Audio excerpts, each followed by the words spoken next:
Utah State men's basketball team traveled to Jamaica to play in Jersey Mike's Jamaica Classic basketball tournament. In their first game, they played LSU, and the Tigers started strong with this three by Skylar Mays, who had finished with 30 points in the game. Mays led the Tigers in scoring, going 5 for 6 from deep, hitting another one here. LSU would lead the Aggies by 14 at halftime as Alfonso Anderson gets this rebound and puts it back in for the easy bucket. Anderson ended with 24 points, including this dunk from a Justin Bean assist. So there's some great ball movement from the Aggies. From Merrill to Bean right here to Anderson with the easy dunk. And here's a second angle on that one. Nice little bounce pass there. And this brought the Aggies back within 10. Diogo Brito got the Aggies even closer with this give and go with Merrill. Hitting the open three, burying it straight down to cut the lead to 7. Now watch Alfonso Anderson in this play. He's number 10. He starts out from the key, moves out to the corner, and then rotates around, gets the ball, and hits the three with a man in his face. This got the Aggies to within 3. And then right here, Anderson hits another 3 to tie the game with 3.5 minutes left. And strong defense on this play led to this steal where Brito gets the ball to Bean, who goes up strong, gets fouled, and the bucket. Bean would convert the and one to put the Aggies up by 3 with 3 minutes left. LSU got a layup, and then this steal by Mays, who gets fouled by Abel Porter, earning himself 2 free throws.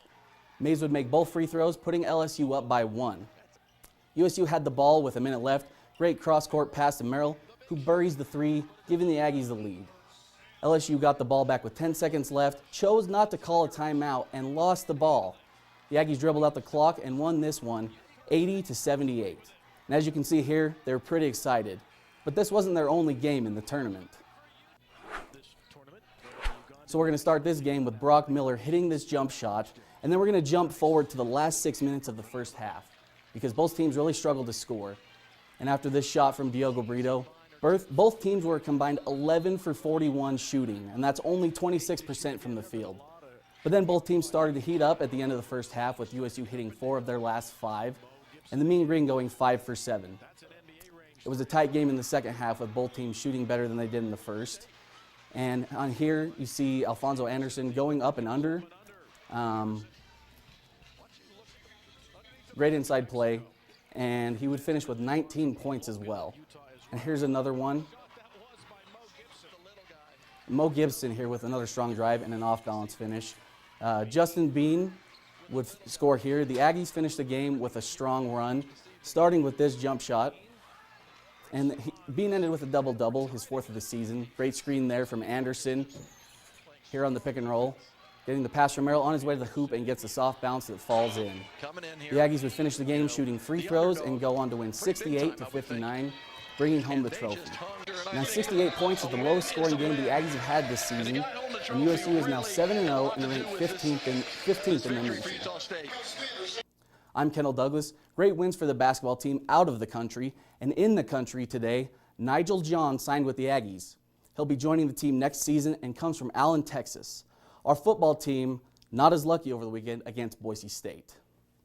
Jordan Love's throw to COC Mariner were some of his 229 passing yards on the night. And on this next play, you're going to see Jalen Warren. He's going to take the ball for some of his 39 rushing yards, and Utah State finished with 151 yards on the ground in the game. Love had 2 big completions, one here to Jordan Nathan, as you can see him catching it going out of bounds, and next to Devin Tompkins, and this set up 1st and goal at the 5-yard line as the Aggies were down by 7 at this point. Now on the next play, Utah State's first touchdown of the day was an amazing catch by Caleb Rep in the corner of the end zone. You're going to see this again. Now check this out. It's going to be in slow motion as he barely gets his foot in. Right here, gets the snag, 1 foot in. The Aggies struggled the rest of the way, including getting fooled on a Statue of Liberty play right here from the Broncos, who ended up winning the game 56-21. I don't think there was any surprises at all that was out there. It was a football team that executed at a high level, and we had trouble stopping them in all 3 phases: offense, defense, and special teams today. The Aggies dropped to 6-5 on the season and take on New Mexico Saturday in the final game of the season before they find out which bowl game they'll be playing in. Aggie volleyball played its last 2 games of the season at home.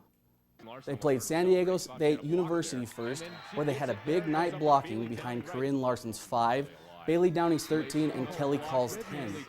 The Aggies finished with 21 in the game.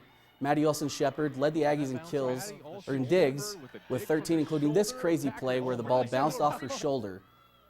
Downing and Larson led the team in each with 11 each in the match, but Utah State would fall 3-1. Even with all the losses, Coach DeBose says the team is still always working to get better. Every day, even yesterday, they're staying after, they're coming in early. So I can't ever fault their work ethic, you know, just good people. I'm fortunate to do what I get to do. The Aggies took on Fresno State next for senior night. Izzy Belknap would lead the team in kills with 9 in her final game in an Aggie uniform, while Heidi Carpenter would lead them in assists with 12 in her final game as well. The Aggies struggled to score points in this one, falling to Fresno State 3-0. Hockey teams from across the nation came to Utah schools to play in the 4-day Beehive Showcase. Utah State hosted teams in the Eccles Ice Center. On the first day, the Aggies played Northern Arizona University. Down by 2 in the last 8 minutes, Machunas passes back to Jansen, who fires a shot off for a goal. This is one of his 2 goals in this season. Now with 4 minutes left, the Aggies are down by 1 point. McKeachney takes the puck behind the goal, passes it to Johnston, who flicks it in. Getting caught up in the celebration, Utah State knocks over Beck from Northern Arizona. Now tied up with 2 minutes left to play. Cutshaw takes the puck down the ice, feeds it to Moser, who scores the 5th goal of the night and gave Utah State the victory over Northern Arizona. Unfortunately, the rest of the Beehive Showcase wasn't as great for the Aggies. The team lost to University of Mary, North Dakota, the University of Northern Colorado, and Boise State. Jerry Finkbeiner has permanently stepped down as women's basketball head coach. Associate head coach Ben Finkbeiner will serve as interim head coach for the remainder of the season. The Aggies took on BYU this morning in Provo and lost 50-67 in Ben Finkbeiner's first game as interim coach. Skyview football as well won its first ever state title, 35-0 over Park City on Friday at Rice-Eccles Stadium in Salt Lake City. And that's pretty much all you have left in sports, you know. This should be a busy week for everyone coming up with turkey bowls and all the football to watch on Thursday. I have a quick list of all the games you can sit down and watch with your family. Starting off at 10:30 in the morning, you have the Bears and the Lions. The next is going to be the Cowboys and the Bills. That's going to be at 2:30. And then the Saints and Falcons at 6:20. And that's all you have for sports. Back to you guys at the desk. Thanks, Kendall.